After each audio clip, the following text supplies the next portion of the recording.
2020년 12월 3일 논리적 사고와 합리적 비판 제12주차 두 번째 시간 강의를 시작하도록 하겠습니다. 지난 시간에 이어서 논증의 쟁점은 포축적을 어떻게 해야 하는 것입니다. 포축적을 경찰이 추격하지 않는다면 그들은 난폭 운전을 해서 자신이나 다른 사람에게 해를 끼칠 수 있을 것입니다. 경찰이 그들을 추격한다고 해도 같은 일이 일어날 수 있을 것입니다. 문제는 폭주족이 차를 훔치고 차를 망가뜨리며 경찰이 폭주족들을 추격하지 않던 상관이 없다는 것입니다. 그들의 무모한 운전 때문에 자신이나 무고한 시민이 다치게 된다는 점입니다. 따라서 어떻게 하든 심각한 위험 요소는 있는 것입니다. 글쓴이가 결상관이 추격할 때의 급박함 때문에 속도가 안전을 위협할 만큼 너무 높으면 추격을 그만두어야 한다는 규정을 잊고 시민의 안전을 무시하기 일수라는 주장에 대해 경찰관은 위험한 상황에서 어려운 결정을 아주 신속하게 해야 하며 어떤 훈련을 받든지 실수란 불가피하다고 설명할 수 있을 것입니다. 삶이란 언제나 위험을 수반하기 마련입니다. 또한 폭주족이 자신들을 추격하지 않는다는 사실을 알 경우 문제는 더 악화될 것입니다. 가령 병이 든 사람이나 다친 사람이 의사가 돌보는 중에 죽었다고 해서 우리가 의사를 비난하지는 않는 것입니다. 진짜 문제는 현재의 완벽하지 않은 조치 때문에 상황이 더 악화되는가 하는 것입니다. 아마 위험을 줄일 수 있는 다른 방안도 있을 것입니다. 가령 아주 튼튼한 차를 만든다든지 아니면 헬리콥터로 추적을 한다거나 아니면 도난 차량의 통로에 도주 차량 차단 장치를 설치하는 방안도 있을 것입니다. 아마 우리는 이런 대안도 실험해 보아야 할 것입니다. 지금까지 구장을 정리하면 논증을 잘 평가하려면 추론이 훌륭한지 여부를 파악해야 하고 그러기 위해서는 적절한 기준을 사용해야 할 뿐만 아니라 그 논증에 들어있는 암묵적 가정도 면밀하게 살펴보아야 합니다. 다른 관련 사항이 있는지도 생각해 보아야 합니다. 가정이라고 할 수 있으려면 그 맥락에서 할 만한 주장이고 명시적으로 말할 것을 의미가 있게 하고 논증을 가급적 강하게 만들 수 있는 것이어야 합니다. 이유가 참이라면 결론도 참이어야 한다는 가정은 추론에 추가하는 것은 논증을 분석하는 데 도움이 될지 모르지만 논증을 강화해 주지는 못하는 것입니다. 논증을 제대로 판단하기 위한 사고의 과정을 살펴보면 첫째, 논증에는 어떤 중요한 숨은 가정이 들어있는지 물어야 할 것입니다. 둘째, 이유가 결론을 뒷받침하는지 물어보아야 합니다. 2.b, 논증을 강화하거나 약화해 줄 다른 관련 고려사항이 없는지 물어야 할 것입니다. 세 번째로 논증에 대한 전반적인 평가가 어떠한지 물어야 할 것입니다. 또한 이유는 받아들일 만하고 추론은 연역적으로 타당한지 따져 보아야 할 것입니다. 또한 그 사안은 합리적 의심의 여지 없이 입증되었는지도 물어봐야 할 것입니다. 또한 확률에 비추어 볼 때 그럴 가능성이 그렇지 않을 가능성보다 더 큰지 물어야 하며 최종적으로 그 논증은 합당한지 물어보아야 할 것입니다.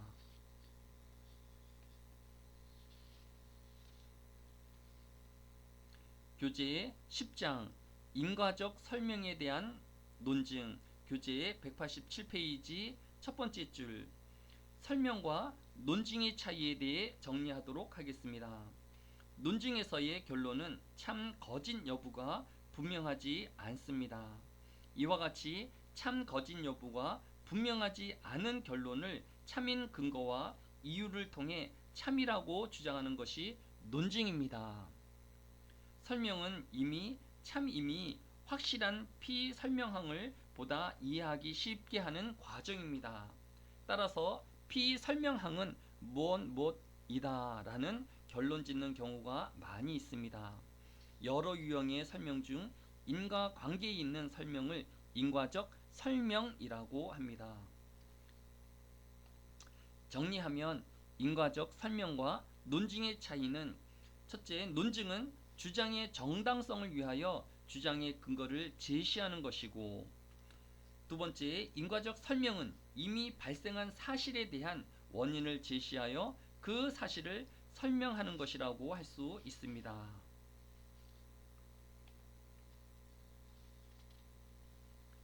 10.1 대부분의 인과적 설명에서 볼 수 있는 추론 형태.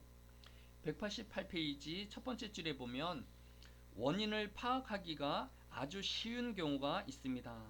가령 우리가 무슨 일이 일어났는지를 직접 보았고 원인이 명백한 경우입니다. 예를 들어 우리가 자동차로 대문을 부순 경우라면 차가 대문에 부딪혀 대문이 무너졌고 차가 찌그러졌다는 것을 바로 본 것입니다. 이런 경우 인과적 주장을 정당화하는 데 필요한 추론 유형은 단순하게 내가 부딪히는 것을 보았고 그래서 대문이 무너졌으며 차가 찌그러졌다는 것을 안다는 것일 것입니다.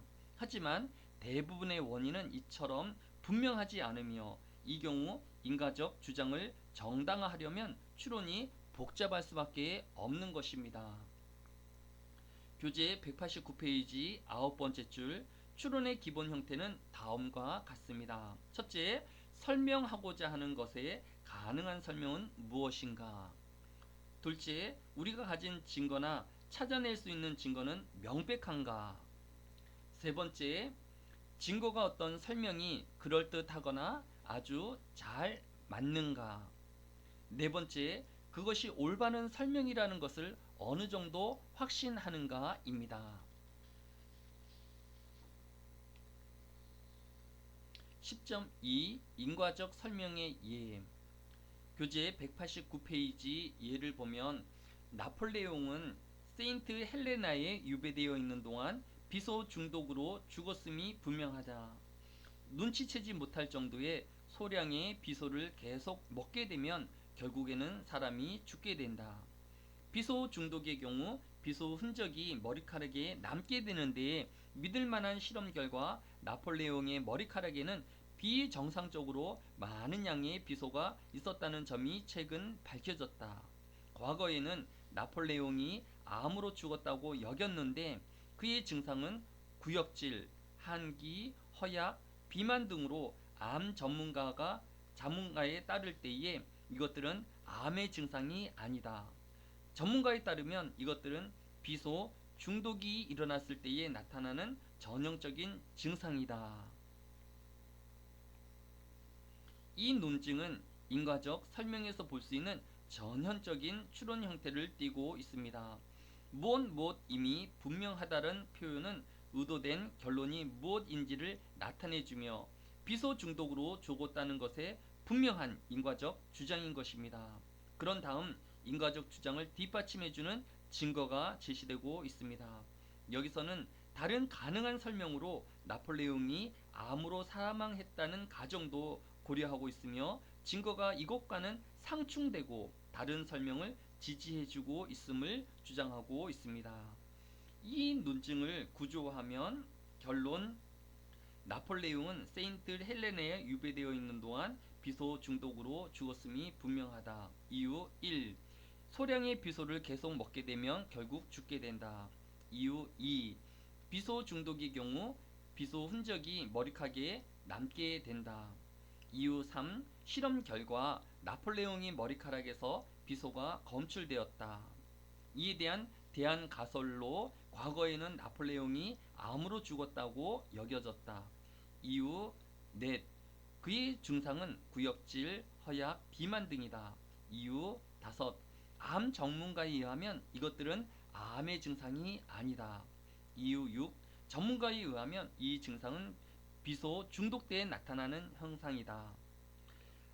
이유 4와 이유 5는 대안가설과 배치되는 증거이며 따라서 이유 1, 2, 3, 4, 6은 결론시를 뒷받침하는 증거가 되는 것입니다.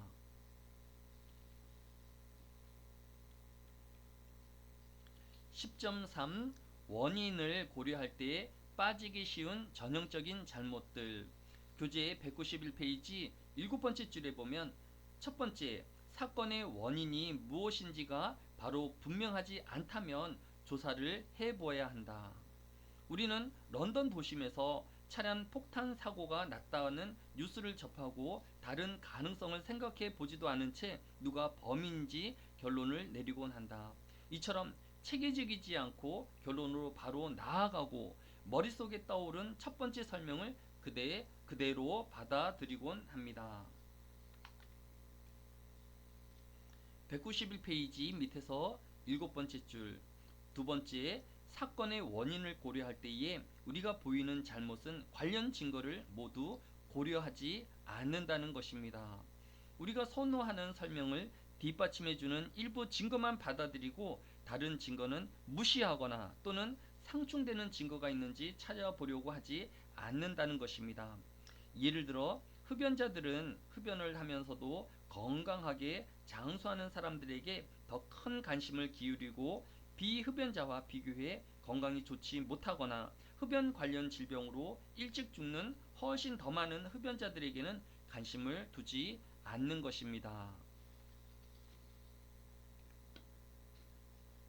10.4 올바른 인과적 설명을 위한 기본적인 질문.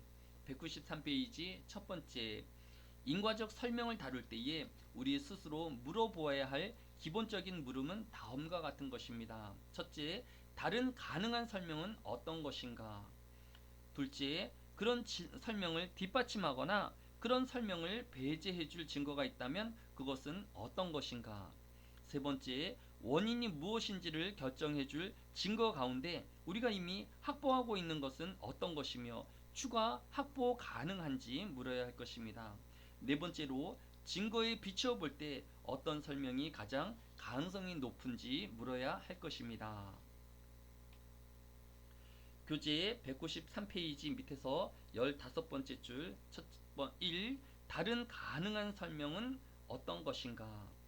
어떤 가능성을 고려해야 하는지를 정할 때에 우리는 그 주제에 관해 알려진 것은 무엇이든 모두 고려해야 하는 경우가 있습니다.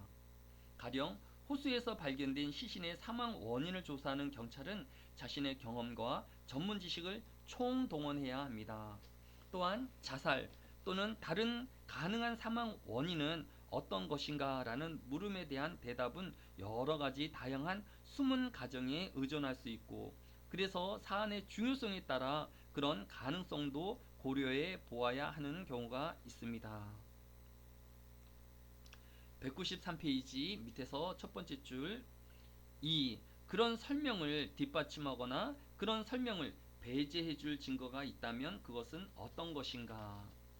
사안이 중요할 경우 우리는 다른 가능한 설명뿐만 아니라 또한 그런 가능한 대안을 뒷받침하거나 그것을 배제해 줄 증거도 찾아낼 수 있어야 합니다. 두 번째 물음 때문에 여러분은 생각해 보지도 않았을 정보를 찾아 나서야 하는 경우도 있을 것이며, 그렇게 한다면 아주 적은 증거에 근거해 인과적 판단을 하게 되는 일을 피할 수 있을 것입니다. 교재 194페이지 밑에서 14번째 줄 3. 원인이 무엇인지를 결정해 줄 증거 가운데 우리가 이미 확보하고 있는 것은 어떤 것이며 추가 확보 가능한가를 물어야 합니다. 두 번째 물음에 답하려면 이른바 그 논증의 밖을 살펴보아 그 주장을 뒷받침해 줄 증거가 있다면 그것이 어떤 것인지 찾아야 합니다. 하지만 일단 우리가 찾고자 하는 것이 무엇인지 정해지면 그것을 실제 찾아야 합니다. 실제 상황에서 우리가 필요한 증거를 찾아내기는 아주 어려울 수도 있을 것입니다. 194페이지 밑에서 첫 번째 줄 4. 증거에 비추어 볼 때 어떤 설명이 가장 가능성이 높은가? 인과적 연관성에 관한 자신있게 판단하려면 관련 사실을 많이 알아야 합니다. 이 때문에 마지막에 다음과 같은 물음, 즉 우리가 알고 있는 것에 비추어 볼 때 어떤 설명이 가장 잘 맞는가를 추가했던 것입니다. 195페이지 14번째 줄. 지금까지 내용을 요약해 보면 올바른 설명 논증이 되려면 다음과 같은 요건을 갖추어야 합니다. 첫째, 합당한 다른 대안을 생각해 보아야 합니다. 두 번째, 다른 가능한 설명은 배제하면서 우리가 선호하는 설명은 뒷받침해 줄 증거를 찾아야 합니다. 세 번째, 우리가 알고 있는 것과 그것이 잘 맞아야 합니다. 이것은 바로 인과적 설명을 정당화하는 추론을 판단할 때 우리가 적용해야 할 검사의 기준이 될 것입니다. 다음 시간에 계속 이어가도록 하겠습니다.